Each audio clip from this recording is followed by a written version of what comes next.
कि किस तरह ये प्रेरणा देने वाले जीवन जो रहे हैं इतने, चाहे वो सदगुरु बाबा अवतार सिंह जी के बारे में या जगत माता जी के, माता सविंदर जी महाराज के, या अन्य कितने जो इस मिशन में इस तरह हमें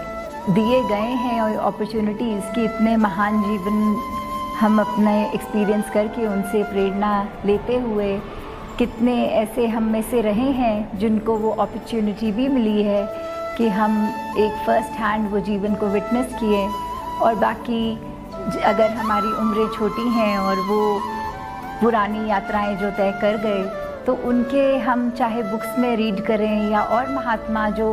उनके उस समय हम उम्र हमें आज भी वो पास ऑन करके बताते रहे हैं कि ऐसा महान जीवन जी के वो संत गए। तो दातार यही कृपा करे हम सब पे कि कैसे ये जो जीवन की यात्रा कर गए हम अपने जीवन में वो उनकी एक सिखलाइयों को अपना पाएँ। तो दासी को वही कुछ आज जो ध्यान आ रहा है आपसे शेयर करने का, कुछ बातें, चाहे वो राजमाता जी की बारे में हो या तो दासी वो आज उस रूप में आपके साथ साझा करना चाहेगी। तो राजमाता जी के भी जीवन में अगर हमने ये देखा कि किस तरह हम अगर कोई भी संसार में है, कोई भी, वो हर एक को अपना एक बच्चा ही मानकर एक तरह प्यार करते थे कि वो परिवार का हिस्सा ना भी हो। हर संत उनके लिए एक बराबर, इतना उन्होंने छोटी सी छोटी बात पे ध्यान रखना कि सद्गुरु को क्या पसंद है, क्या मर्यादा है। चाहे उनके जीवन में तो उन्होंने एक परिवार के रूप में एक मदर, एक डॉटर इन लॉ, एक उस तरह देखा जाए तो ये सद्गुरु को 3 रिश्तों में उन्होंने सर्व किया। फिर भी एक जो मर्यादा बनाई रखी, एक सिखलाई देते रहे। वो जीवन में चाहे हम उनकी कोई भी विचार उठा लें, कैसे उसमें एक प्रेरणा देनी, खास करके ऐसी कुछ चुनिंदा चीज़ें जो रिपीटेटिवली बहुत समझाते थे, वो कि एक परिवार में अगर हमारे छोटे बच्चे हैं तो हमें किस तरह एक अपना कंडक्ट रखना है, एक अपने बोलचाल, अपने व्यवहार पे ये एक अपने आप को मॉनिटर करते हुए कि बच्चे तो छोटे होते हैं, वो कुछ भी सीखते हैं, हमें अपनी भाषा का किस तरह प्रयोग करना है उनके सामने, हमें किस तरह अपने आप को एक उस तरह जीवन में ढालना है कि बच्चे अगर कल को ये चीज़ ऑब्ज़र्व करके करें तो हम उन पे उंगली उठाएंगे कि ऐसा मत करो, तो वो तो यही कहेंगे आपसे ही सीखा है। तो कैसे हम खुद अपने आप को सुधारें, और इसका एक आसान जो सल्यूशन माता जी ने सिखाया वो ये कि अगर हम हर परिवार के सदस्य में एक अपने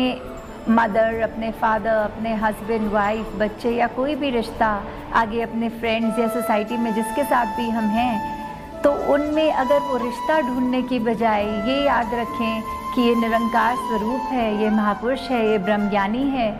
तो अपने आप फिर हमसे कोई ऐसे बोल भी नहीं निकलेंगे, कोई व्यवहारिक टोन भी हमारी ख़राब नहीं होगी, ऊंची नीची नहीं होगी, जब तक ये बात याद रहेगी कि सामने जिससे बात कर रहे हैं वो स्वयं ब्रह्मज्ञानी है। तो कैसे हम अगर ये बात को ही पहले प्राथमिकता दें कि हर सदस्य घर का ब्रह्मज्ञानी रूप मान के निरंकार का, वो एक बात ही फिर हमसे कोई ऊंची नीची उनसे उस तरह नहीं होगी कि बाद में जो हमें ही शर्मिंदा होना पड़े। और ऐसे ही फिर वो बच्चों के अंदर भी जो एक कच्ची मिट्टी के, वो भी अपने आप को उसी तरह ढालेंगे क्योंकि घर का माहौल, घर में व्यवहार ही उन्होंने ऐसा देखा होगा। तो ऐसी अनगिनत बातें ये जो दास राजमाता जी ने सिखलाइयाँ बख्शी हमें, और ऐसे ही अगर आगे चलें तो जगत माता जी को भी देखा जाए तो कैसे उन्होंने भी फिर इस तरह जहाँ कोई भी महापुरुष संत आए उसको आते ही उस समय तो चाहे अगर कोई यात्रा करके आए तो आज के मुकाबले वो ट्रांसपोर्ट भी उस तरह सहूलत का नहीं होता था, तो पहले कैसे आते ही उन्होंने भी एक देखना कि कुछ खाना खाया हुआ है महापुरुषों ने, नहीं खाया तो तुरंत खुद ही सेवा में लग जाना, खुद ही वो उस रूप में एक खाना भी देना। कुछ उस समय अगर कोई एक दो वस्त्र लेके ही अपनी यात्रा चल रहा, मैले कुचैले कपड़े, तो खुद फिर वो सेवा एक वो संत की उन्होंने अपने हाथों से करनी, चाहे उनके वस्त्र फिर धो के, कुछ फटे कपड़े हैं तो सी के, तो खुद कैसे एक माँ का रूप, एक अगर उस तरह ये भी कहा जाए कि मिशन में जो सेवा की एक साक्षात जो पहली प्रेरणा रूप, इतने ऊंची पदवी अगर उस तरह देखा जाए रिश्तेदारी, तो उनकी एक गुरु की वाइफ बोला जाए, तो भी कैसे अपने आप को सिर्फ और सिर्फ अपने गुरु का गुरसिख ही मानकर एक वो सेवा भाव रखा। कोई मन में भाव नहीं आने दिए कि कौन आ रहा है, क्या बैकग्राउंड रहा है उस व्यक्ति का, नहीं, सिर्फ उसमें एक संत देखकर एक सेवा का भाव उसकी तरफ जो उन्होंने किया। और उसी तरह अगर हम शहंशाह जी की भी बात करते हैं, बाबा अवतार सिंह जी की, तो वो जो एक दोहा है वो बिल्कुल ही अप्रोप्रिएट, चाह गई चिंता मिटी मन मा बेपरवाह, जिसको कुछ नहीं चाहिए सो ही शहंशाह। तो ये जो है बिल्कुल हूबहू शहंशाह जी के ऊपर अगर देखा जाए तो कितना ये दोहा उतरता है कि कहाँ वो एक अपने आप को जीवन भर, चाहे पहले गुरसिख रूप रहा, फिर गुरु बन के फिर से गुरसिख वापस रूप, तो कैसे ये जो चाहे ट्रांसफॉर्मेशंस की बात होती है, तो उस दौरान भी वो ट्रांसफॉर्मेशन के ये दौर देखे कि कैसे उन्होंने एक गुरसिख रूप में भी हर एक को यही सिखाया, सेवा भाव रखते हुए कि कैसे एक सेवा की जाती है। वो जो चज वर्ड होता है कि सेवा की जाच सिखाई, तो कैसे एक उस रूप में भी देखा जाए तो चाहे वो बाबा गुरबचन सिंह जी महाराज के भी आगे फिर अनुयायी बन के रहे, और दासी ने तो यहाँ तक जो महापुरुष बताते हैं पुराने कि ऐसा उस समय भी कि चाहे वो सदगुरु खुद रहे, उसके बाद क्योंकि गुरसिख बन गए तो मन में कोई अपनी वो भावना नहीं, एक अपने आप को सेवक मानते हुए ही कि तब अगर बाबा गुरबचन सिंह जी ने भी बुलाया किसी बात करने के लिए, तो जो भी टाइम दिया गया उससे आधा घंटा पहले पहुंचना कि गुरु को मेरी वेट ना करनी पड़े, वो हम पहले सेवादार खुद खड़े हों, और फिर वो जो टाइम है उससे पहले बिल्कुल वो जो कद्र कहना, वो जो सिखलाई बाकियों के लिए भी ये आगे बनी कि किस तरह अपने आप को पूरी तरह समर्पित करते हुए। तो ऐसे जहाँ ये हमें जीवन के इतनी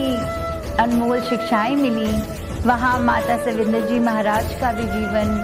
पूरी शिक्षाओं से भरा हुआ कि कैसे हमने उस समय जब पूज्य माता जी के रूप में भी वो रहे,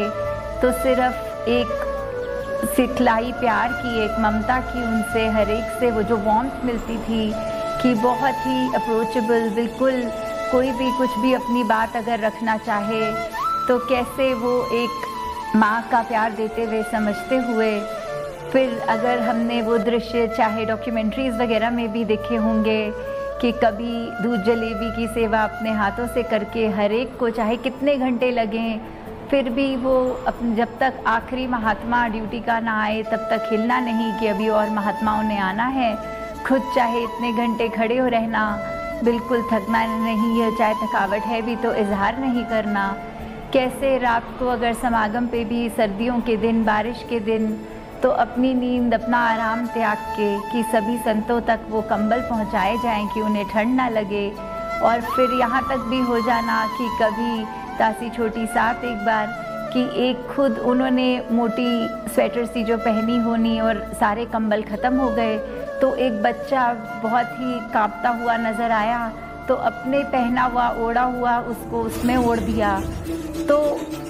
ये बिल्कुल ही ऐसी शिक्षाएं अगर देखा जाए, चाहे वो इधर भी पता लगता है जो बात की, अगर कहीं मसूरी गए हुए पूरे टूर से वापस दिल्ली जाना, तो बहुत सारे यहाँ के फ्रूट्स या जो भी अगर भवन में भी उनके पेड़, तो ये फ्रूट लेकर एक पेटी में डाल लेने की रास्ते में जैसे महापुरुष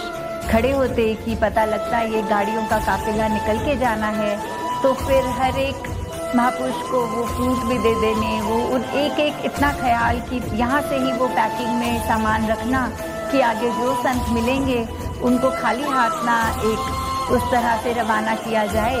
तो उनके लिए भी वो प्यार, वो ममता, वो भाव रखते हुए, तो ऐसा जो इतना महान सेवा के ऊपर